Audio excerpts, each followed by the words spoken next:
Es un gusto que estén... ya están grabando, perdón. Es un gusto para mí presentarles a la doctora Vargas. Esta es mi presentación. Si se alcanza a ver, me avisan. Ya estamos ahí, ¿verdad? Sí, señor. Sí. Ahí está. La primera lámina que les puse es para invitar a todos al 12º Encuentro Nacional de Medicina del Dormir, que se llevará a cabo del 18 al 20 de agosto del presente. Ya tenemos definido programa prácticamente completo para que visiten la página del encuentro, www.encuentrodeldormir2021.mx, y las sesiones van a ser en línea y los talleres presenciales por la tarde.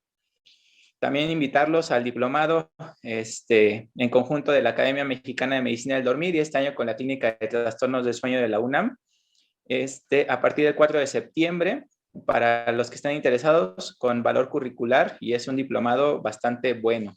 Cualquier informe con la academia nos pueden contactar. Y según el doctor Cruz, vamos a dar becas en el encuentro, así que estén pendientes, porque el doctor Cruz ya le va a tocar estar al frente de esto. El webinar que nos ocupa el día de hoy, con la doctora Vargas, a quien siempre le vamos a agradecer su disposición, su tiempo. Sabemos que es complicado y es complejo el movimiento en Colombia, pero siempre muy amablemente nos acepta la invitación. Y para quienes no la conozcan, que deben de ser pocos, nuestra doctora es egresada de Medicina Interna en la Universidad de Santander.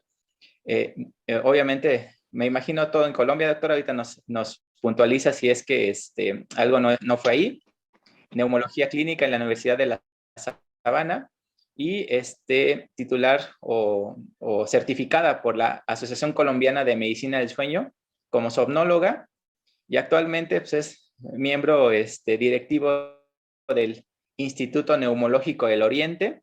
Y entendí, doctora, que está cursando la maestría, ¿verdad?, en métodos para la producción y aplicación del conocimiento científico en salud, ¿correcto? Sí, así Ya es. después nos dice qué más le falta, doctora, pues. Y esto es lo más reciente, vamos. Y para no entretenernos tanto y la doctora nos pueda compartir su presentación, pues este archivo o este documento de consenso de la Sociedad Española de Neumología y Cirugía de Tórax todavía está en prensa, doctora. Intenté descargarlo hoy, me parece que todavía está en prensa, no tiene la referencia completa, pero usted nos aclarará algunos detalles del documento.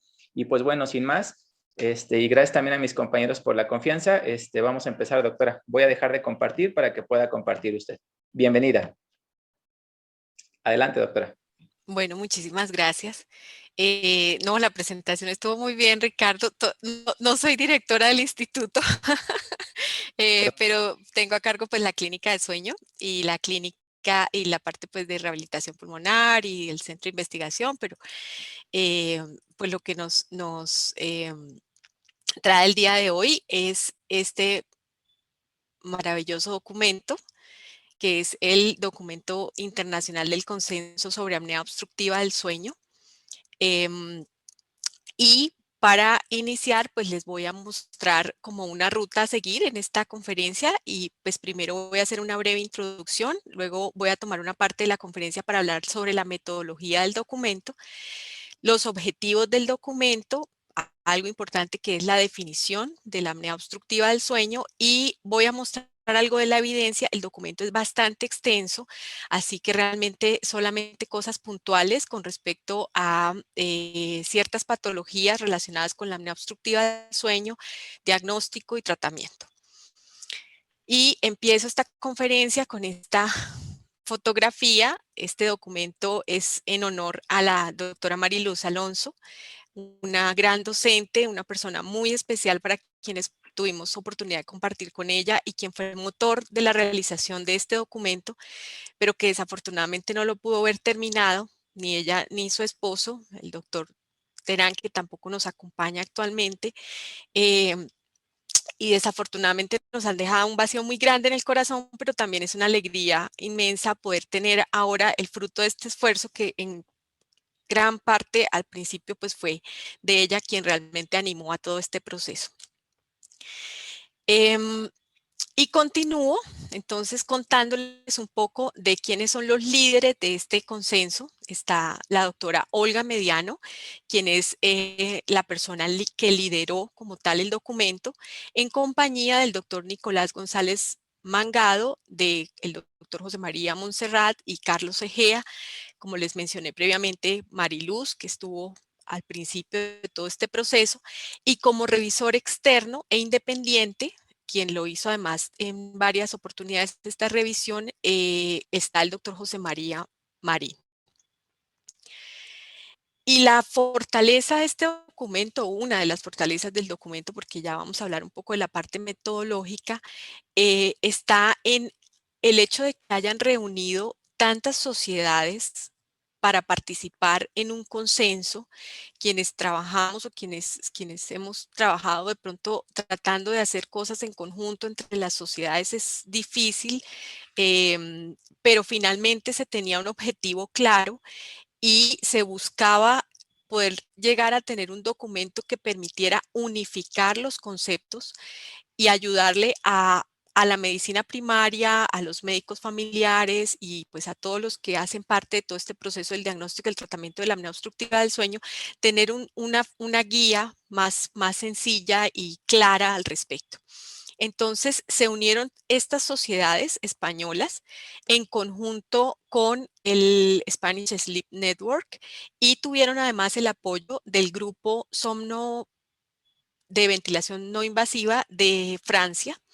Y este fue el grupo inicial. Entonces, fíjense que acá está cirugía maxilofacial, la Sociedad Española de Sueño, la Sociedad Española de Cardiología, la Sociedad Española de Medicina de Tráfico, la de Medicina de Familia y Comunitaria, la de Medicina General, Neurofisiología Clínica, Neurología, Otorrino, Medicina Dental del Sueño, Endocrino y la de Estudio de la Obesidad. En el 2019, en el marco del Congreso de ALAT en Panamá, estando pues realmente en una conversación muy amigable y más dirigida hacia pensar en metas futuras y en trabajos conjuntos con CEPAR, se llegó al acuerdo, digamos, de que podrían tener una visión más grande ese documento si se invitaba a sociedades hermanas, como somos la latinoamericana, ALAT, y a través de ALAT, además, se extendió esa invitación para sociedades, la brasilera, que es la representante fue la doctora Sonia Togueiro, y la portuguesa a través del doctor Joao Wink. Adicionalmente, pues se tuvo obviamente la participación de ALAT y como representante de la Asociación Argentina estuvo el doctor Carlos Franceschini.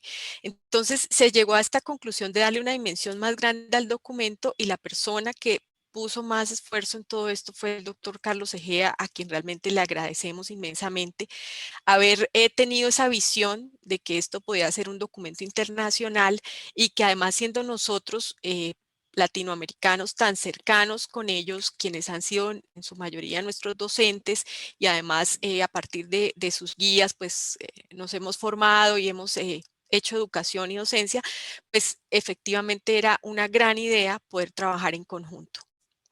Entonces, bueno, acá les recuerdo que pues el doctor Carrillo es el director actual del Departamento de Sueño de ALAT y el doctor Carlos Franceschini en este momento es nuestro vicedirector.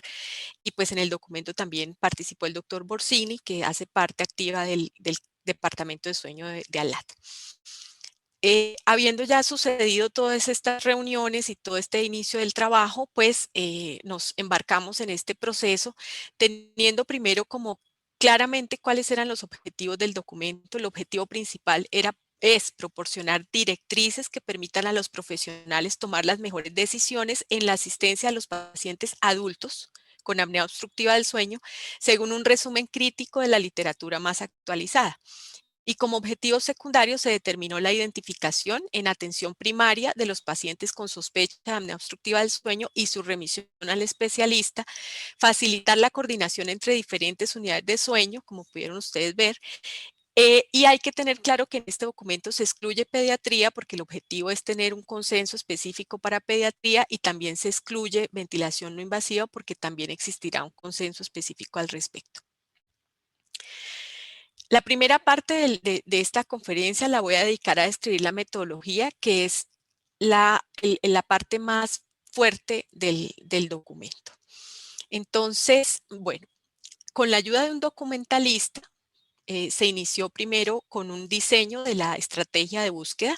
Con esto se tuvo como objetivo primero identificar revisiones sistemáticas publicadas en los últimos 10 años. Se determinó que fueran en inglés y en español, e identificar ensayos clínicos aleatorizados, estudios observacionales, guías de práctica clínica y estudios económicos según la temática de cada apartado como segunda parte del proceso.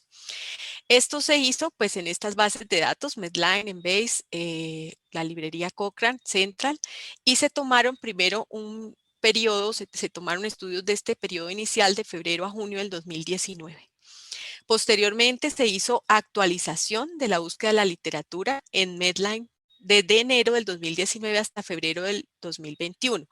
Si cualquiera desea revisar las estrategias de búsqueda, esto está en el anexo 3 del documento. Y a partir de estas primeras se identificaron 41.120 referencias. Entonces, pues obviamente se hace el proceso de eliminar los duplicados, los resúmenes, las presentaciones a congresos, idiomas diferentes a inglés o español, y finalmente se tuvieron 21.425 referencias publicadas en los últimos 10 años para seleccionar los estudios de interés para cada apartado, y estas referencias fueron distribuidas obviamente en los diferentes grupos de trabajo para poder evaluar cuáles eran las que tenían pues una mayor fortaleza para poderlas incluir, y finalmente 676 referencias identificadas en las búsquedas primarias o a partir de los listados de referencia de los estudios incluidos fueron determinadas para ser incluidas, y con la actualización de la búsqueda se identificaron 2.957 referencias recientes, de las cuales 51 fueron relevantes y por tanto fueron incluidas adicionalmente. Entonces, después de hacer el proceso del resumen de la evidencia científica y de la propuesta de aspectos a consensuar, entonces acá en esta parte es donde cuando nosotros empezamos a participar, pues este proceso inicial ya se había llevado a cabo. En la metodología, los miembros, los grupos de trabajo identificaron inicialmente estos aspectos que consideraron que a priori requerían o no requerían una búsqueda sistemática de la literatura, y entonces a partir del apoyo del metodólogo se elaboraron pues las preguntas pertinentes, se identificaron los aspectos que requerían una búsqueda sistemática, y posteriormente pues estas búsquedas incluso pues fueron realizadas por documentalistas expertos, y ya a través de cada uno de los grupos o dentro de cada uno de los grupos más bien se inició con informes específicos elaborados por estos grupos de trabajo donde se identificaron los diferentes aspectos que fueron abordados, y luego se pidió a los expertos que hicieran un grado de acuerdo seleccionando de 1 a 9, es decir, 1 si no estaban de acuerdo, 9 totalmente de acuerdo, para ya poder definir finalmente unos informes claros al respecto. La evaluación del acuerdo se hizo en 2 rondas, entonces inicialmente pues fue una ronda de una evaluación individual, posteriormente una ronda intermedia donde se evaluaron las puntuaciones, se especificaron o se dieron las explicaciones específicas de cuáles han sido los motivos de estos acuerdos o no. A partir de eso se determinaron si tenían que haber algunas modificaciones a las propuestas iniciales y valoración de nuevos aspectos, porque también surgieron nuevas cosas para introducir en el documento, y posteriormente ya vino una segunda ronda donde hubo un debate de opinión tras tener las puntuaciones de cada uno de estos grupos. Aquí ya entramos pues a participar las demás sociedades. Y se determinó entonces si estos aspectos eran buenos, dudosos o malos, y finalmente se llegó a aspectos consensuados. Como les mencioné previamente, pues hay un apartado completo de cómo se desarrolló la metodología, de cómo se desarrolló la búsqueda, que pues está disponible en el documento. La estructura como tal del documento cuenta con 3 apartados, 2 apartados grandes realmente, y uno adicional como de otros aspectos que se tuvieron en cuenta no menos importantes, pero digamos que menos extensos. En la primera parte, el primer apartado, se habla sobre función, mecanismos, regulación respiratoria y neurológica del sueño, aspectos biológicos relacionados con el sueño, la epidemiología de las diversas patologías. Con esta parte de epidemiología se termina esa primera parte y luego viene un segundo apartado donde ya se describe de manera extensa para cada uno de ellos. Hay un documento, los métodos diagnósticos, el tratamiento médico, el papel de la medicina de atención primaria, el diagnóstico y seguimiento, los dispositivos de avance mandibular, el tratamiento quirúrgico, de apnea obstructiva y del ronquido, otros tratamientos, otras apneas, proceso anestésico, aspectos médicos legales y finalmente hay un apartado más pequeño o pues donde se tocan otros temas como son patología del sueño en otros contextos, el diseño de atención y desarrollo de unidades de sueño a la cual se le dedica un apartado completo, un documento completo, una parte, un anexo completo. Entonces, como mencionaba Ricardo al principio, esa versión del artículo todavía está, no aparece como, es difícil de encontrarla, mejor dicho. Yo creo que lo mejor que podríamos de pronto hacer es dejarla tal vez de alguna manera disponible a través del link de la Academia Mexicana para que sea más sencillo. Pero el punto es que, por ejemplo, nosotros, miembros de ALAD, a través de ALAD podemos acceder a archivos de bronconeumología y podemos encontrar el número completo en donde está el documento y están los 25 anexos, que son los que dan toda la información con respecto a cada uno de los a la parte resumida que aparece en el documento central. Entonces, cuando se descarga este primer documento grande, simplemente es como el resumen y de cada una de esas partecitas, pues tenemos un documento anexo donde se describe más claramente la bibliografía y donde se detalla un poco mejor todo el contenido. Entonces, como pueden imaginar, pues es un poco extenso. Voy a detenerme solamente en algunos aspectos específicos, definición de la apnea obstructiva del sueño, algo de las patologías relacionadas con apnea obstructiva del sueño y su evidencia, y la evidencia con respecto al tratamiento, y bueno, y al final ya veremos algunas conclusiones. Entonces, lo primero es que aparece este término de apnea obstructiva del sueño. En el documento previo que tenía la CEPAR, habíamos aprendido, porque todos habíamos aprendido a partir de del documento anterior que decíamos síndrome de apnea hipopnea del sueño, SAS.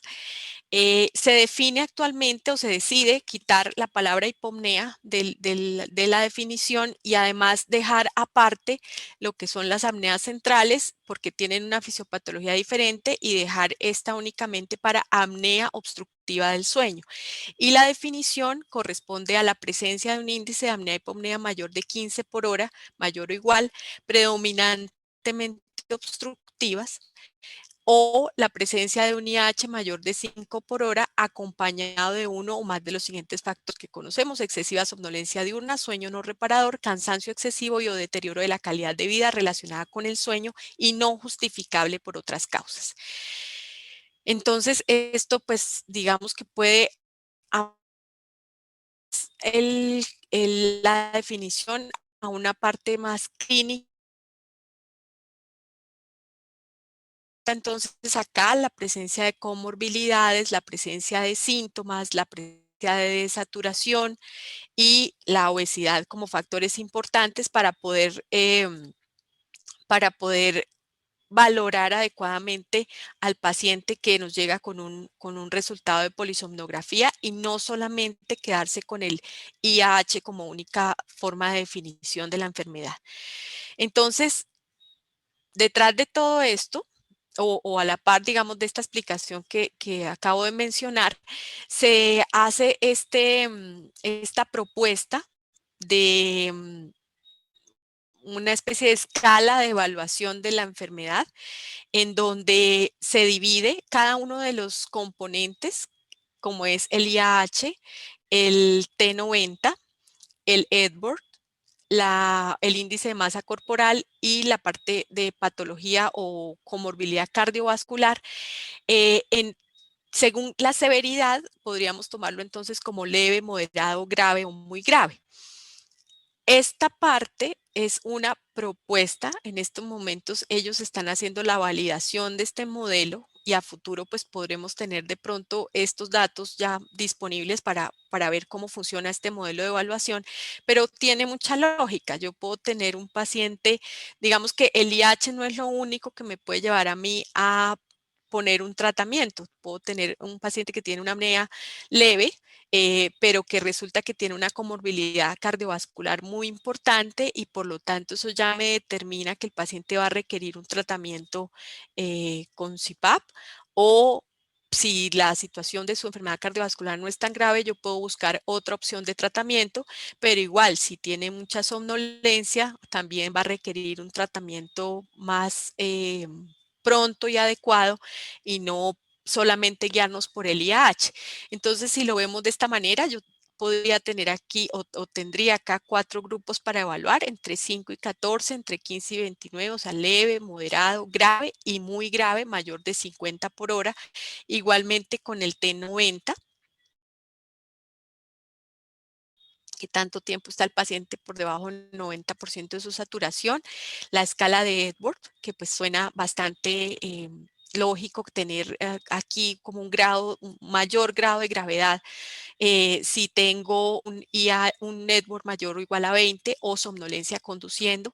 Igual pasa con el índice de masa corporal e igual también pues con la presencia de comorbilidades cardiovasculares, considerándose estas comorbilidades como insuficiencia cardíaca, arritmia muscular cerebral o insuficiencia cardíaca congestiva. Entonces, dentro de los documentos de anexo, se explican muy claramente toda la literatura y lo que soporta estos efectos o estas asociaciones con enfermedad cardiovascular, metabólica, neoplásica, neurocognitiva y accidentabilidad. Sabemos que la hipoxia intermitente, los cambios de presión intratorácica van a llevar a activación simpática, un estado proinflamatorio, hipercoagulabilidad, disfunción endotelial, alteraciones metabólicas, cambios neuroendocrinos, cambios hemodinámicos, estrés oxidativo, que son los que nos van a producir estos primeros efectos. Y en la fragmentación del sueño, directamente relacionada con el riesgo de accidentabilidad y la disminución de la calidad de vida. Mencionar, como les dije, solamente algunas cosas puntuales sobre tal vez los aspectos más relevantes en la tabla que aparece en el documento central. En la tabla van a encontrar la patología o la condición, van a encontrar las partes como más relevantes o las conclusiones más relevantes que se sacaron de la revisión de la literatura y las referencias más importantes que soportan precisamente estas conclusiones de la revisión de la literatura. Entonces, con respecto a accidentabilidad, se considera está demostrado que la apnea obstructiva del sueño aumenta 3 a 6 veces el riesgo de tránsito. 7% de estos accidentes de tránsito en hombres son secundarios a apnea obstructiva del sueño. El riesgo de accidente laboral se duplica con la apnea obstructiva del sueño, especialmente en conductores profesionales, y la Unión Europea pues tiene la ley de incluir la apnea obstructiva del sueño dentro de los criterios de aptitud psicofísica para obtener o prorrogar el permiso de conducción. Entonces ellos tienen ya unas leyes muy específicas que, por ejemplo, en mi país carecemos de esto. Se sabe que o se concluye que el CPAP disminuye el riesgo de accidentes de tráfico y los costos derivados de estos. En la parte cardiovascular, que pues es a lo que más se dedica el documento, a hablar de cada una de las patologías cardiovasculares, está este primer esquema que nos habla de la relación entre la apnea obstructiva del sueño y la obesidad, que es una relación bidireccional, y cómo a través de mecanismos de disfunción endotelial, función metabólica, estrés oxidativo, van a llevar a las consecuencias cardiovasculares que conocemos y de las cuales voy a hablar de algunas de ellas. La primera, la más importante, pues por salud pública, sería la hipertensión arterial. El 50% de los pacientes con apnea obstructiva severa, con apnea obstructiva del sueño, perdón, moderada o grave, tienen hipertensión arterial, y el 30% de los pacientes que tienen hipertensión arterial y el 70% de los que tienen hipertensión arterial resistente tienen apnea obstructiva del sueño. Entonces, son dos formas de verlo, dos escenarios. Uno es cuando me paro en los pacientes que tienen apnea obstructiva del sueño y reviso cuántos tienen hipertensión, otros cuando estoy ante pacientes con hipertensión y les busco apnea obstructiva del sueño. Tienen el porcentaje es muy alto Entonces, se define, se concluye que hay una asociación independiente, apnea obstructiva del sueño, hipertensión arterial, y es una relación dosis-respuesta. A mayor frecuencia de comportamiento non-dipping, la apnea obstructiva del sueño se ha posicionado como primera causa de hipertensión arterial secundaria. Y existen datos discordantes en relación a si la apnea obstructiva del sueño incrementa el riesgo de incidencia de hipertensión arterial. Sin embargo, en esta parte se hace en el apartado una revisión clara de cómo entre más temprano empiece la apnea obstructiva del sueño, o sea, a edad menor, a edad más temprana, este riesgo de incidencia de hipertensión arterial es mucho mayor y la literatura lo apoya.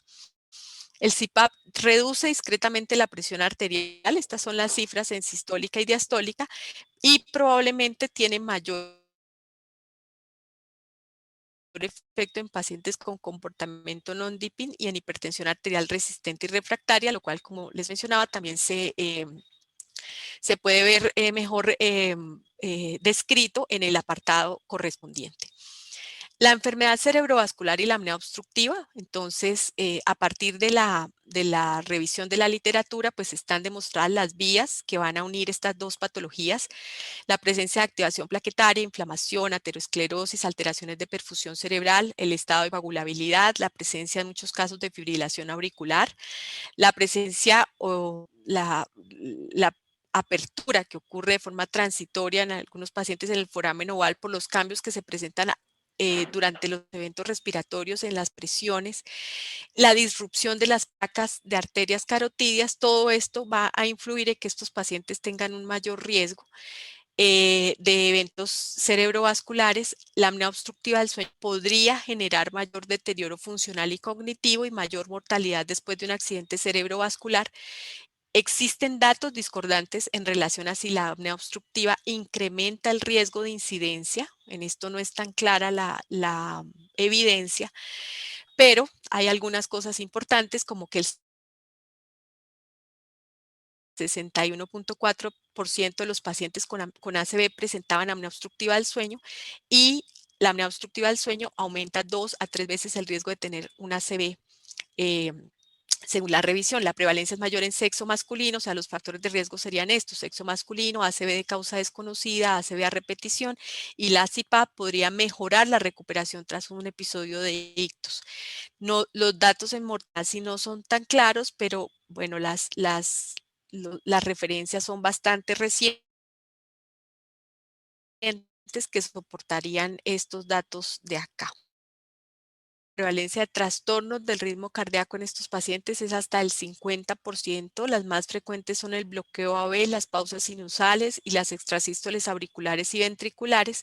Sabemos que existe brady y taquicardia después de los eventos. Hay además relacionada pues una disminución de la ventilación y la estimulación hipóxica del cuerpo carotídeo, un efecto, un reflejo vagotónico, y la hipoxia intermitente también está relacionada con arritmogénesis, y hay suficiente evidencia al respecto.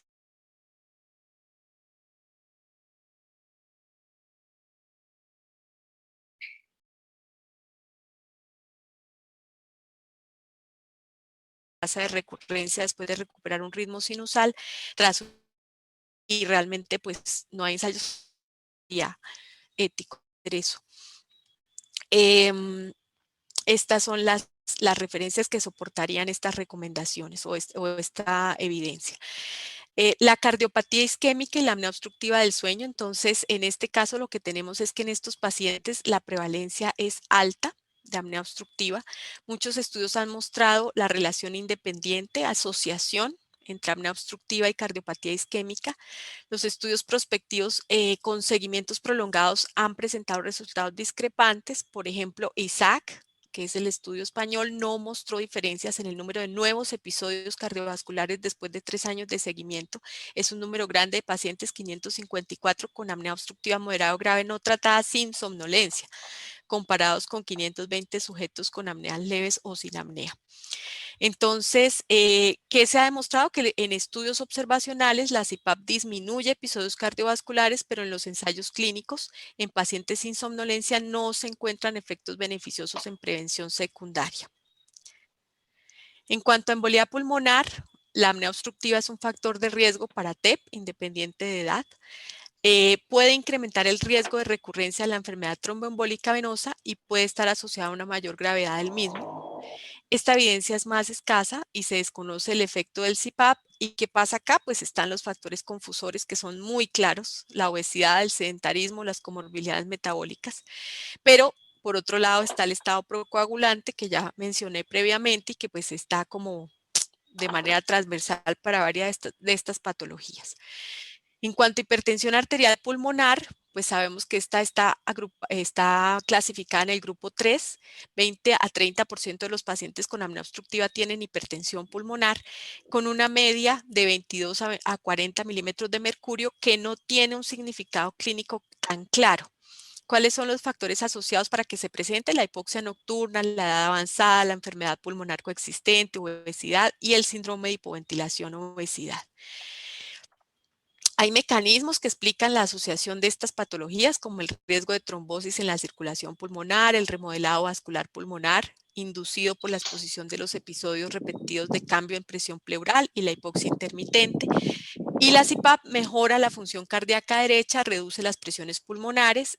En ensayos clínicos, hay un ensayo clínico aleatorizado de CPAP versus un DUMI que reduce la presión 6 milímetros de mercurio, aunque esta reducción fue mayor en pacientes con hipertensión pulmonar que tenían además disfunción del ventrículo izquierdo. Entonces, una brecha amplia de información al respecto que pues deja opciones de investigación claras a futuro. En cuanto a insuficiencia cardíaca, la prevalencia en esta patología es elevada. La prevalencia de falla cardíaca en los pacientes que tienen apnea obstructiva es el doble que en los controles sanos y similar tanto en falla cardíaca estable con FEBI preservada, con fracción de eyección del ventrículo izquierdo preservada, como con fracción disminuida. ¿Y cuál es el efecto de la CPAP en estos pacientes? Pues hay disminución de la presión arterial, hay disminución del tono simpático, hay mejoría de la fracción de eyección del ventrículo izquierdo, hay mejoría en la calidad de vida, pero los ensayos clínicos aleatorizados multicéntricos no han mostrado mejoría en la sobrevida. En cuanto a la parte metabólica, diabetes mellitus, la apnea obstructiva constituye un factor de riesgo independiente para desarrollar diabetes mellitus.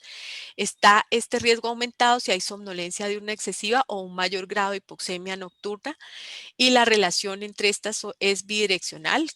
Tiene parte pues la neuropatía diabética que puede afectar el control de la respiración, los reflejos neurales de las vías respiratorias superiores, pero además pues los pacientes con diabetes y apnea obstructiva tienen un peor control metabólico, con mayor riesgo de complicaciones a mediano y largo plazo. ¿Qué se ha demostrado con el tratamiento? Que mejora la resistencia a la insulina,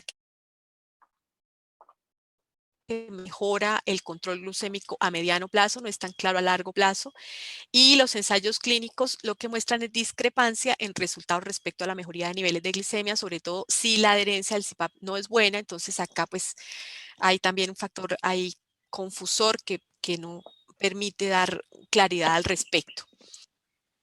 En cuanto al cáncer, solamente por mencionar algunas cosas al respecto, pues el apartado es muy interesante porque describen claramente cómo los mecanismos de hipoxia nocturna en relación a la obesidad, la hipoxia intermitente, la fragmentación del sueño, van a llevar a unos mecanismos, entre ellos pues estrés oxidativo, inflamación, angiogénesis y crecimiento tumoral, y finalmente pues están relacionados con cáncer.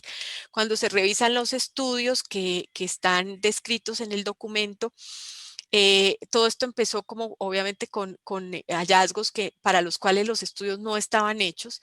Se empezó con observar un mayor riesgo de agresividad de melanoma, y posteriormente otros trabajos ya diseñados específicamente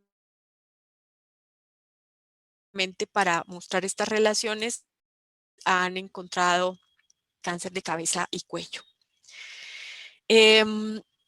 Esta parte intermedia que les mencioné es muy específicamente sobre estas patologías que pues lógicamente por carga de enfermedad y por salud pública pues nos ponen como una alarma, y es en lo que tenemos que tener claridad de que siempre hay que hacer diagnóstico y por eso las ventajas del tratamiento. Y quiero quiero mencionar algunas cosas del documento con respecto a la sospecha clínica y al tratamiento. Entonces, este algoritmo es el propuesto para el diagnóstico en pacientes con sospecha de apnea obstructiva del sueño a nivel especializado, porque hay uno para medicina primaria que ya les voy a mostrar. El paciente con sospecha clínica de apnea obstructiva del sueño está clasificarlo en si tiene baja probabilidad o probabilidad intermedia o alta. ¿Qué quiere decir intermedia o alta? En este caso es la presencia de Edinburgh mayor de 10 y al menos dos de los siguientes tres criterios, que es ronquido, despertares con sensación de ahogo, apneas e hipertensión arterial. Si el paciente cumple esto, ya tiene una probabilidad intermedia o alta, y en este caso iría a poligrafía respiratoria con análisis manual, y pues aquí puedo tener las dos opciones, o que salgan normal y que por lo tanto yo diga no tiene apnea obstructiva del sueño, pero la clínica, por la clínica o por los factores de riesgo, etcétera, es necesario valorarlo por polisomnografía.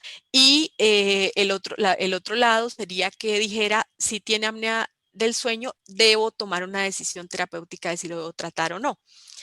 Esta parte, pues creo que es muy clara, y acá determina una opción en cuanto a que si tienen baja probabilidad requiere una valoración experta, requiere primero un seguimiento para ver si estos síntomas que me hacen pensar en una baja probabilidad, pues si esto mejora o no mejora. Si definitivamente no mejora, debe ir a un estudio diagnóstico, y según ese resultado, pues lo voy a clasificar, y según la presencia de somnolencia diurna, cansancio, etcétera, voy a definir si tengo que ponerle tratamiento, si tengo que definir un tratamiento. Y da aquí también esta parte central, que es tener muy en cuenta si el paciente tiene enfermedad cardiopulmonar inestable, si tiene sospecha de otros trastornos de sueño que justifican esta clínica, otros trastornos respiratorios, o valorar de pronto si hay ansiedad, depresión o insomnio, y en estos casos específicos de una vez pues ir a polisomnografía. Creo que queda como muy claras las opciones, de tal manera que no hay forma de dudar, pero también es importante entender que este consenso deja abierta la necesidad de que esto sea evaluado sobre la clínica del paciente y una valoración experta, de tal manera que tampoco es una cosa rígida. Si hay una probabilidad clínica, si el médico que lo está evaluando considera que el paciente debe ir a un estudio diagnóstico, debe ir a un estudio diagnóstico, y no se genera aquí ninguna especie de conflicto. En la parte de atención primaria, que pues por lo menos en nuestro caso, no, me refiero a Colombia, no es tan fácil de aplicar porque nuestro sistema no está engranado de la manera que ellos lo tienen en España. Se considera que si el paciente tiene sospecha clínica y esta sospecha es baja o intermedia, se debe derivar a medicina especializada o al somnólogo. Pero también aquí dejan la misma cajita en el centro en la cual dicen, bueno, en estos casos específicos no lo piense, de una vez debe enviarlo. Y si tiene alta probabilidad, el médico de atención primaria puede perfectamente pedir el estudio simplificado, incluso con análisis automático en este caso, porque pues ustedes saben que ellos trabajan en red, entonces es mucho más clara la decisión, y definir si tiene, según esta clasificación, un IH menor de 10 o entre 10 y 19 o mayor de 20, en este caso evaluar otras causas de somnolencia diurna excesiva o derivar a nivel especializado. Si está aquí, pensar en estas probabilidades: mayor de 55 años o un IMC mayor de 35, y basarse en esta parte clínica para describir si tiene apnea, o para diagnosticar más bien la apnea obstructiva del sueño, y pensar ya en tomar una decisión terapéutica en coordinación con un nivel especializado.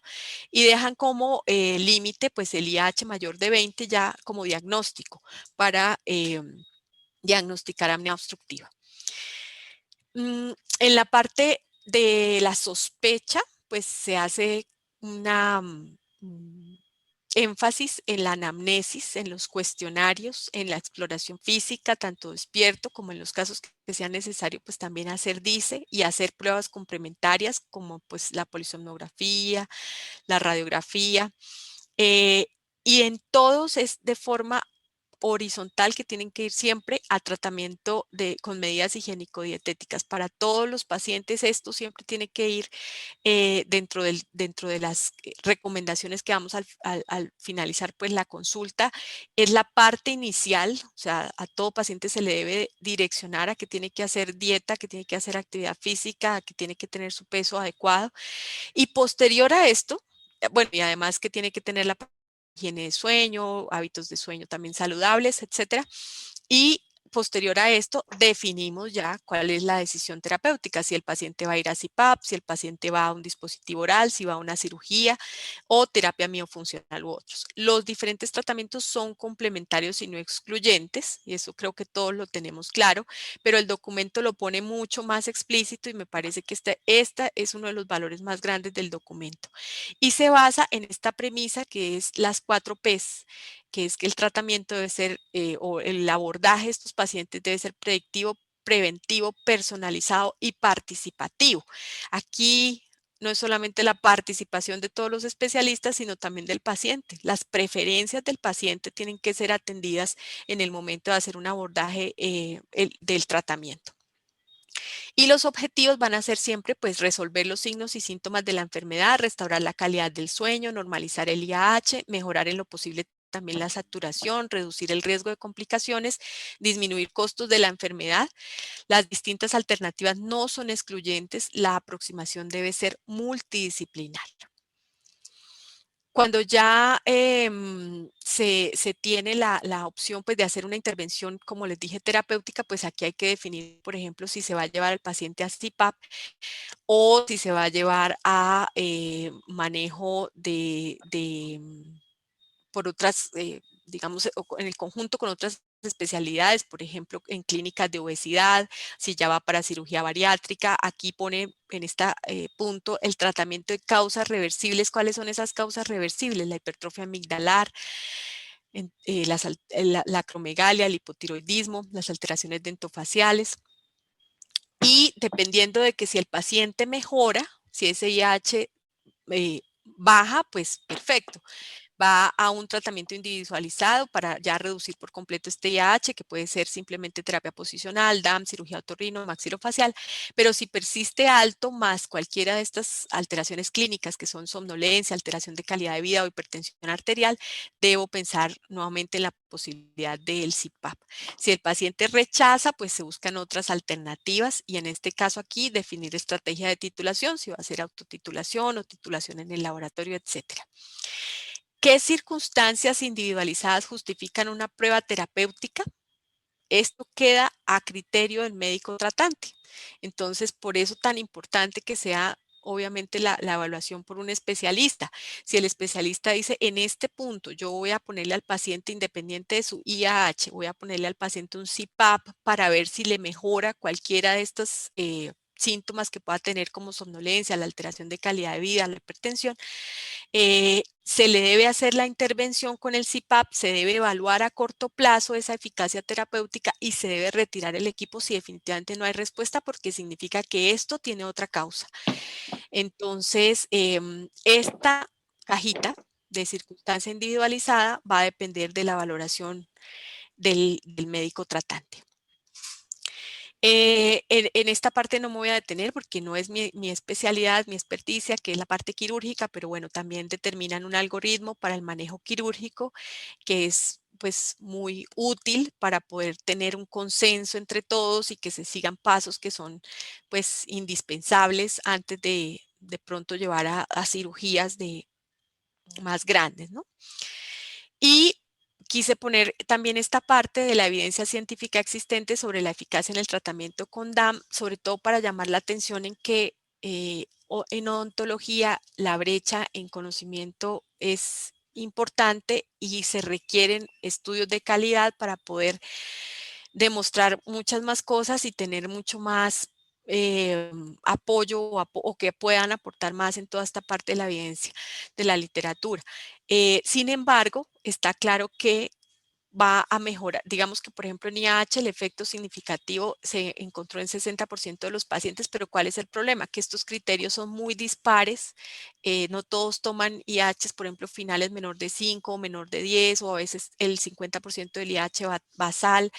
Hay mucha variabilidad en este punto, pero sí hay clara evidencia en cuanto a la mejoría, por ejemplo, en somnolencia, en calidad de vida, aspectos cognitivos, aspectos cardiovasculares y en el ronquido. Y esto está relacionado directamente con la mejoría del IAH, es decir, con el descenso en el IAH.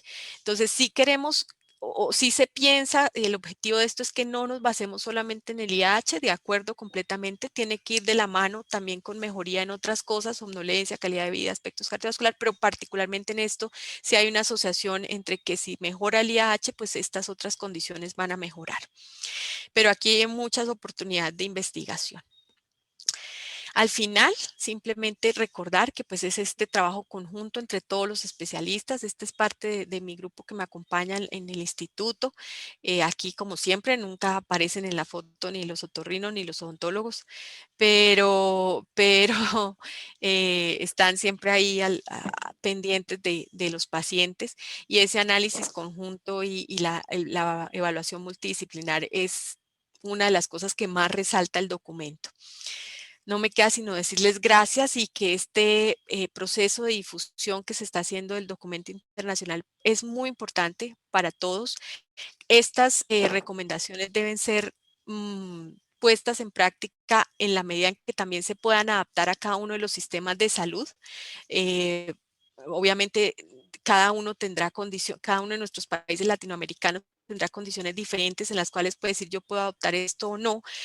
Y esto será pues a futuro un trabajo que a través de ALAD podremos hacer en cada uno de nuestros países. Y finalmente agradezco obviamente a la invitación a la Academia Mexicana de Medicina del Dormir, a todos sus miembros.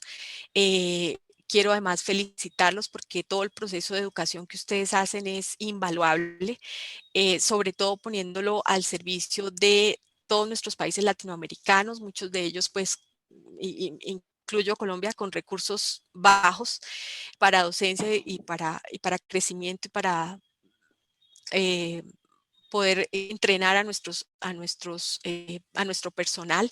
Entonces, todo este trabajo que ustedes hacen de cursos, de talleres, ah, que tienen una amplia participación gracias a que son muy asequibles para nuestro personal, entonces nos lleva a que tengamos no solamente criterios unificados en muchas cosas, sino que además de verdad estemos formando a la gente de manera adecuada. Les agradezco nuevamente y pues quedo a disposición de sus preguntas. Gracias, doctora. Todo muy bien. Ya hay algunas preguntas y vámonos a responder las más importantes, aprovechando que está usted en el staff que elabora el documento de consenso. Doctora, hay que confesarle que en la residencia de Neumo, porque veo aquí algunos residentes en la lista de espectadores, es lectura obligada cuando estamos haciendo la residencia, leer los documentos de la CEPAR. Los archivos de bronconeumología son los iniciales y de ahí nos vamos al resto de documentos. Así que creo que va a ser una lectura también obligada y va a tener mucha difusión. Por eso no se preocupe. También pegamos el link para que lo puedan descargar. Si tienen algún problema con la descarga, nos pueden mandar un correo. Ahorita les pego el correo de Erika para que les mandemos el documento. Yo creo que no va a haber problema, ¿verdad, doctora? No, para nada. Yo creo que no. Perfecto. Vamos con las preguntas, doctora.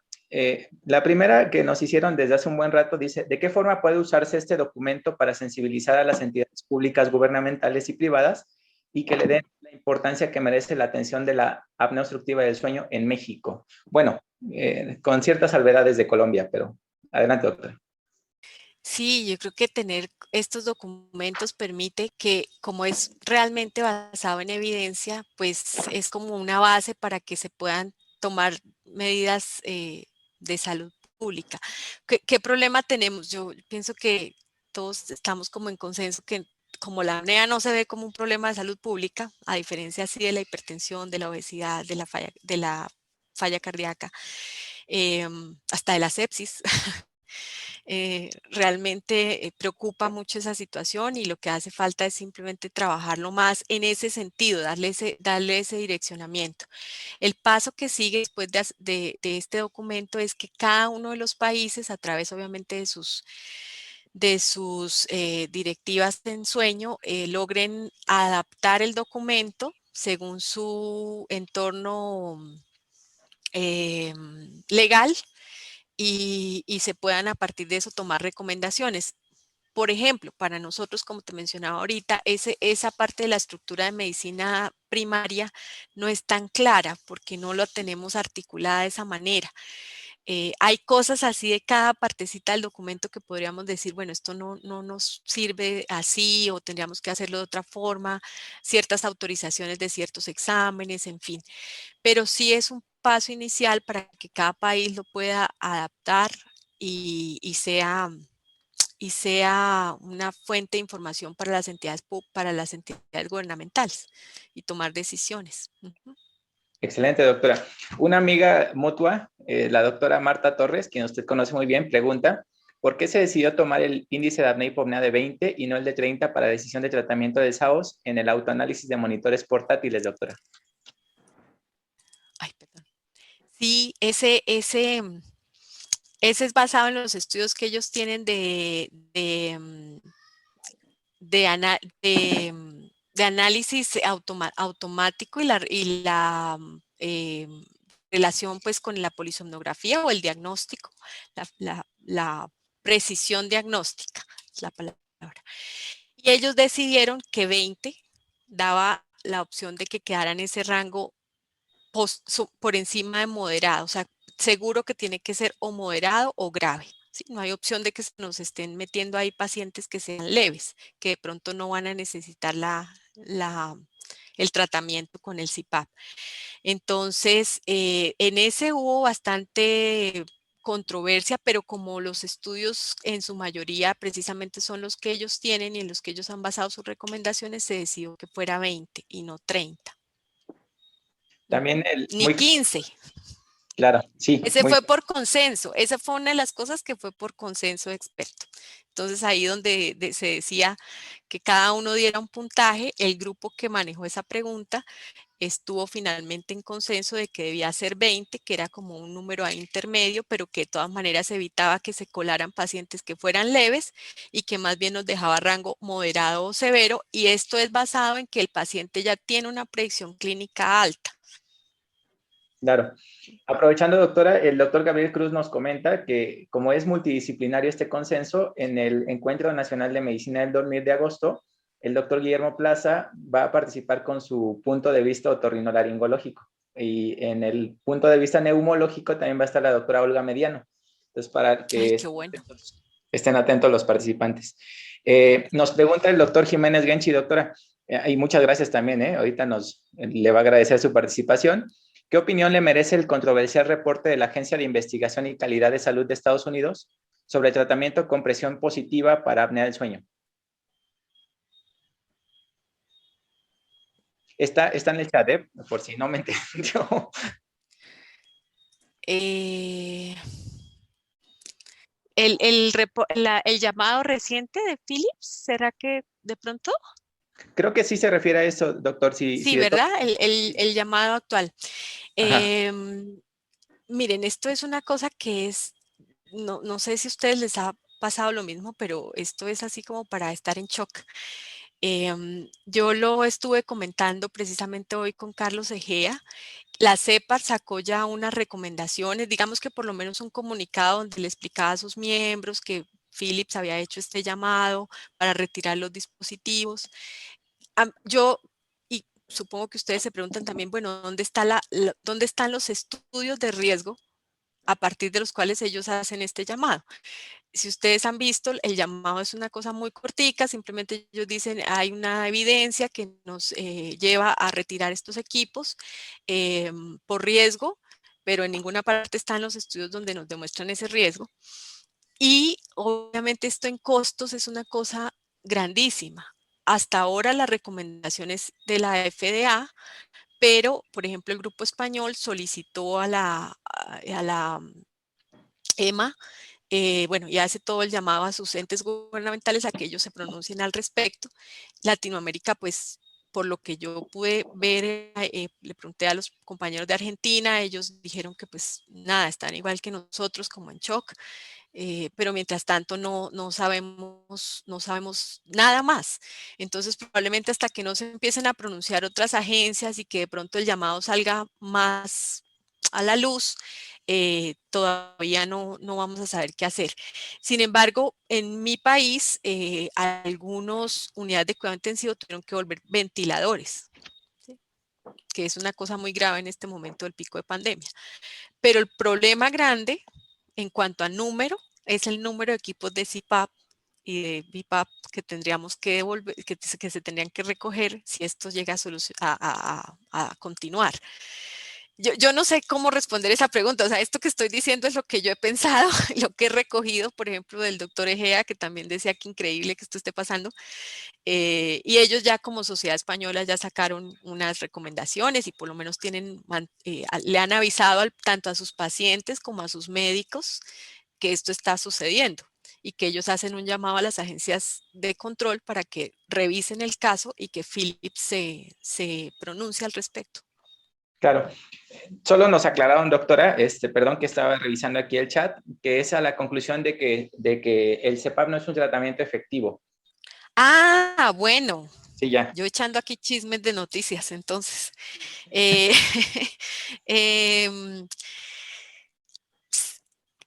cada vez el tratamiento tiene que ir más dirigido a medicina personalizada. Entonces, esa medicina personalizada nos lleva a concluir que para cada paciente el tratamiento efectivo es individual. Eh, Cuando tomamos estudios donde se meten todos los pacientes y a todos los miramos igual, que es lo que pasa en un ensayo, en estos estudios grandes donde simplemente se recogen pacientes que cumplen con, que tienen apnea del sueño y que usan un CPAP, y le vamos a hacer el seguimiento. Pero su condición individual, esa evaluación de la que ahora estamos hablando tanto, no se tiene en cuenta su somnolencia, la comorbilidad cardiovascular, la parte anatómica, eso no está claro en los estudios. Entonces, pues al meter como todo en el mismo saco, pues seguramente eso ha influido en que estos estudios no tengan el desenlace que se piensa que debería tener. Lo que viene de aquí en adelante es algo que tú hablaste en una de tus charlas hace poco y es precisamente tener más claros los fenotipos y esos fenotipos nos permitirán tener un mejor tratamiento y esto pasa como pasaba antes con el asma, ¿no? Yo siempre digo eso, antes a todo el mundo le dábamos los mismos inhaladores y resulta que ahora sabemos que la inflamación es así y asá y que a estos les sirve este tratamiento y a los otros el otro y la vida nos cambió. Y esto mismo va a pasar con apnea del sueño, lógicamente. Así es, doctora. En la residencia nos enseñan que el paciente clásico obeso que se duerme en la sala de espera, es el que va a tener apneas prolongadas, pero la realidad es que la incompetencia de la vía aérea superior es uno de los mecanismos de los endotipos y sí tenemos que hacer una evaluación un poco más compleja. El IAH no es lo mejor, pero es lo que tenemos y hay cosas que se tienen que ir modificando indudablemente. Por eso no a todos les queda el CEPAP. Entonces el CEPAP hay que Así es. evaluarlo. Y todos la felicitan, doctora, muchas gracias. Pregunta Rafael Bernal, 4 semanas no es un tiempo muy corto para definir rechazo al dispositivo de presión positiva y pensar en tratamientos alternos. Sí, se da esa opción, pero se deja abierta a que sea el especialista el que determine cuánto tiempo lo va a utilizar, porque además hay que tener en cuenta ahí claramente la adherencia. Entonces, 4 semanas está uno como en el proceso de adaptación, esa primera semana, luego la segunda es como la del seguimiento, tercera semana apenas el paciente está como logrando cumplir ya unas metas, probablemente requieran un poquito más de tiempo. No es una camisa de fuerza, eso es algo que, por ejemplo, si uno quiere presentarlo ante una entidad pública o ante nuestras prestadores de salud, hay que dejar muy claro que ahí puede existir un rango de tiempo y no ser tan estricto a las 4 semanas. Dejarlo un poquito más, dependerá también de cuál es la condición que yo le quiero evaluar al paciente. Si es solamente la somnolencia, si es calidad de vida, que también podría necesitar un poco más de tiempo, qué es lo que quiero ver si realmente le cambia con el CPAP. Eso necesita un intervalo más, no más amplio, pero sí de pronto más laxo, que el médico sea el que diga yo le voy a dejar tanto tiempo y vamos a mirar. Pero aquí entra una parte importante y es concertar con el paciente, que el paciente sepa lo que yo estoy haciendo para que cuando yo le digo, le voy a suspender el CPAP, él tenga claro que se le suspendió porque no se observó mejoría y no porque es capricho del médico decirle ya no vamos a usar más esto, sino que lo voy a mandar a otra cosa. Entonces, la participación del paciente, que es algo que, por ejemplo, en este caso, en esta guía en este consenso, pues no hubo participación de las asociaciones de pacientes, pero es algo que se debe tener en cuenta cuando ya las adoptemos en cada uno de nuestros medios, ¿no? A propósito, doctora, me llamó la atención el comentario de Claudia Correa. Dice que es paciente de usted. Ella es ingeniera en sistemas, yo creo que la ubica. Y nos comenta que ha tenido buena adherencia al CEPAP. Le preocupa un poco si esto crea dependencia, pero dice que de todos modos ella está feliz y ya no puede vivir sin el CEPAP. Así que Qué en lo bueno, que le pueda servir para referencia de tratamiento exitoso, ya tiene qué ahí. bueno, muy bien. Así es, Eso doctora. Me está llamó mucho la atención. maravilloso. Así es. Creo que son todas las preguntas, doctora. De verdad le agradecemos mucho, siempre tan amenas sus charlas. La verdad que es difícil coincidir los tiempos, pero afortunadamente usted pudo y qué bueno que alguien que estuvo en primera fila en el documento, pues nos exprese sus experiencias.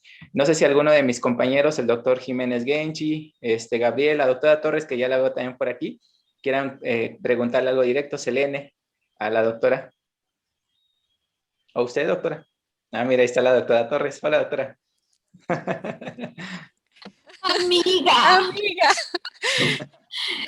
bien, no, pues, ¿qué te puedo decir, amiga? Muchas felicidades. Agregando un poco sobre lo escandaloso que resultó eso de que te preguntaron, ay, qué cosa más terrible. Nunca debemos olvidar que las conclusiones basadas en ensayos clínicos aleatorizados, que fueron muy estrictos al generar esta recomendación, en SAOS, así como en muchas enfermedades, reflejan resultados en estratos leves y moderados, porque por ética, dadas las observaciones de estudios de cohortes y casos y controles que precedieron a los ensayos clínicos aleatorizados, fueron tan contundentes que en los estratos graves de la enfermedad era tan contundente la afectación cardiovascular, hipertensión, EBC, síntomas, somnolencia, que por ética ya no hay ensayos clínicos aleatorizados con un grupo grave. Y entonces, sí, si tú me dices, es que los ensayos clínicos no han logrado demostrar beneficios del CPAP, pues sí, pues porque están en leves y moderados, ya no podemos meter a los graves porque nos meten a la cárcel y nos retiran nuestra licencia ética. Pero bueno, yo veo ahí mala intención, ¿no? Cualquiera que fuera del ámbito clínico de la medicina de sueño diga el CPAP no sirve para SAOS o para sus complicaciones ya bien demostradas, bueno, tiene seguramente alguna otra intención. Yo no me podía quedar con eso, amiga, perdón. Pero sí. No, está perfecto. O quieren hacer demostraciones de que previene el segundo infarto. Pues no, si no, No, ni el Lipitor, ni la no. pastilla, ni porque un cepapcito que es para quitar SAOS me va a impedir que se reinfarte a alguien que ya tiene las arterias tapadas. Entonces, Sí. pues creo que te digo que ese es el gran problema, que es información basada en ensayos clínicos en donde la inmensa mayoría están basados en grupos de SAOS leves a moderados. Amiga, Sí, te quiero. de acuerdo. Y además, yo creo que ahí es cuando las revisiones sistemáticas entran a jugar un papel inmenso. Tal vez lo más, pues leyendo este documento y cada uno de sus apartados, digo, bueno, aquí sí es donde de verdad, ellos obviamente no tenían la opción de hacer al final un metaanálisis porque realmente esto no se manejó como revisión sistemática, sino como consenso, porque en muchas de estas cosas todo se llegó por consenso porque no existe todavía evidencia que podamos decir, como dice Marta, porque por ética no podemos hacer en este momento ya muchas cosas que Bueno, hace 20 años se hubieran podido intentar hacer, pero en este momento no. Entonces, pero es en estos puntos donde definitivamente una revisión sistemática tiene más peso que un ensayo clínico. Tú me No puedo pides, tomar una decisión con un ensayo clínico. exacto, si tú me pides un ensayo clínico de ventilación en neuromusculares para ver si sirve la ventilación o no, no te lo voy a dar. ¿Por qué? Porque ya no existe. Ha sido tan contundente el efecto del tratamiento sobre la insuficiencia respiratoria en las series de casos, en las cortes retrospectivas, en los casos y controles, que a estas alturas nadie en su sano juicio dudaría en ventilar a un paciente con enfermedad neuromuscular que hipoventila, ¿no? Entonces, no va a haber un ensayo clínico aleatorizado con ventilación versus no ventilación y ver cómo un pacientito con Duchenne poco a poco se muere de insuficiencia respiratoria, ¿no? Es fuera completamente del contexto ético. Muy claro, Sí, doctor. de acuerdo. Doctor Jiménez. Sí, muchas gracias, doctora Torres. Yo la verdad tenía rato que quería escuchar la opinión de los expertos, sobre todo la gente más experimentada en el área respiratoria del sueño con respecto a este reporte, ¿no? Había leído el posicionamiento de la Academia Americana, pero pues siempre de la gente cercana le hace a uno mucho más sentido. Muchas gracias. Y no fue malintencionada la pregunta, quería saber al respecto y me quedo muy satisfecho con las respuestas. Doctora Vargas, excelente presentación, fabulosa. Creo que el documento nos será muy útil a todos los que trabajamos en esta área. Muchas gracias a todos. Muchas gracias, Muchas doctor. gracias. Que se estima su apoyo siempre a la academia. Pues doctor Jiménez, doctora Torres, doctora Vargas, si no tienen algún otro comentario, creo que estamos en buen tiempo para terminar la sesión. ¿Les parece?